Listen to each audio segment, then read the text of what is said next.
Our brave men and women in uniform put their lives on the line every day to protect our way of life. At Palantir, we build cutting-edge technology to keep them safe and help them win. Palantir, protecting the protector since 2004. Hey there, fellow investors and tech enthusiasts. Welcome back to our channel. Today, we've got a fascinating topic lined up for you. We'll be diving into the intriguing world of Palantir Technologies, a company that's been making waves in the tech industry. From its enigmatic origins to its current position in the market, we've got it all covered. So let's jump right in. Palantir Technologies, founded in 2003 by a group of former PayPal employees including Peter Thiel, Alex Karp, and Joe Lonsdale, is a data analytics and software company with a distinctive focus on government and enterprise sectors. In this day and age, our data is everywhere as we leave our digital footprint behind on every website we view. We often consider that personal data to be private and like to think that nobody ever sees it. But one company has built itself around our data, tracking anyone and everyone in order to stop terrorist attacks, spot tax evasion, and so much more. The company's name is inspired by the Palantir, magical seeing stones from J.R.R. Tolkien's Middle-earth legendarium. Palantir aimed to create software that could help organizations make sense of vast amounts of data, transforming it into actionable insights. September 2013, Palantir disclosed over $196 million in funding, according to an SEC filing. It was estimated that the company would likely close almost $1 billion in contracts in 2014. CEO Alex Karp announced in 2013 that the company would not be pursuing an IPO, as going public would make running a company like ours very difficult. In December 2013, the company began a round of financing, raising around $450 million from private funders. This raised the company's value to $9 billion, according to Forbes, with the magazine further explaining that the valuation made Palantir among Silicon Valley's most valuable private technology companies. In December 2014, Forbes reported that Palantir was looking to raise $400 million in an additional round of funding after the company filed paperwork with the SEC a month before. The report was based on research by VC experts. If completed, Forbes stated Palantir's funding could reach a total of $1.2 billion. As of December 14th, the company continued to have diverse private funders: Stanley Druckenmiller, In-Q-Tel of the CIA, and Tiger Global Management, to name a few. Founders Fund, which is a venture firm operated by Peter Thiel, the chairman of Palantir.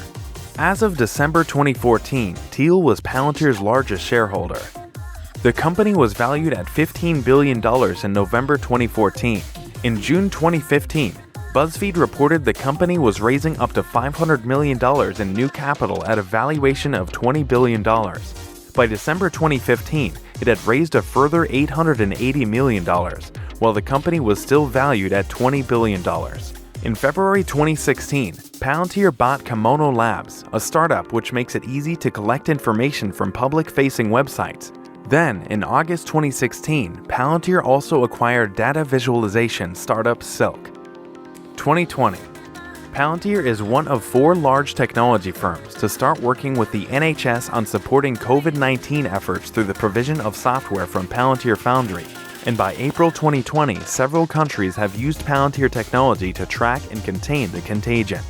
Palantir also developed Tiberius, a software for vaccine allocation used in the United States. In July 2020, it was revealed the company had filed for an IPO.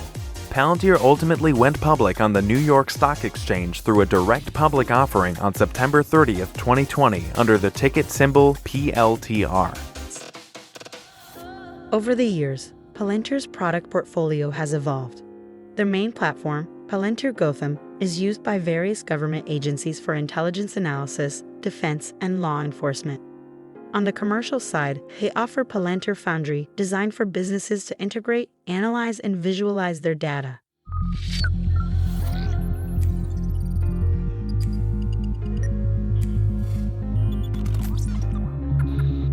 I'm Meredith, and I'm a deployment strategist at Palantir.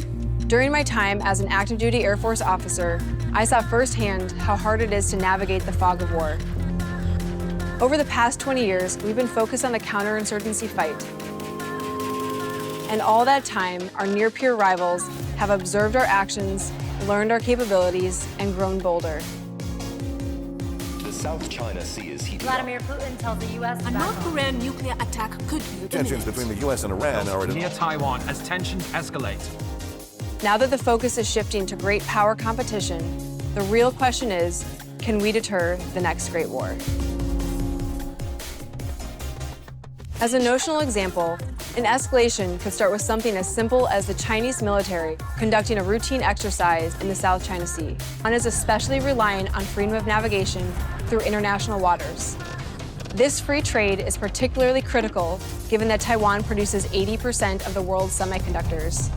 The device you're watching this on today almost certainly relies on these parts. Any disruption could be disastrous. So as the team watches closely with partner nations, a new alert comes in from Japanese intelligence. The Chinese Luoyang destroyer has gone dark and isn't showing up on intelligence feeds. The ship had previously been docked at a southern naval base, but AI models detect that it's now missing.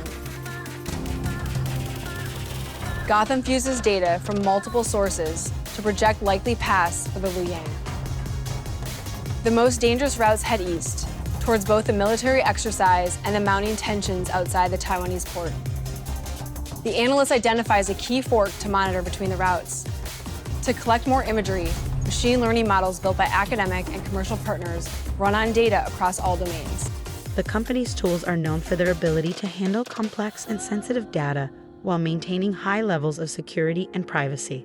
Palantir made its initial public offering, IPO, in September 2020, debuting on the New York Stock Exchange under the ticker symbol PLTR. The IPO was met with considerable attention, reflecting both the company's unique profile and its controversial associations. Palantir's clients include government agencies like the CIA and the FBI, which has sparked debates about the ethical implications of data surveillance. Now let's talk numbers. Palantir's stock value has seen its share of fluctuations since its IPO. Yes, they reported yesterday, and the stock was down on the report. It's interesting to listen to the CEO. He was speaking our language. He essentially said to investors, we are playing in a massive space here, and we're going to invest aggressively now in order to capitalize on the exponential changes that are taking place here. So if you are short-term in your focus, you probably don't want to spend too much time investing in Palantir.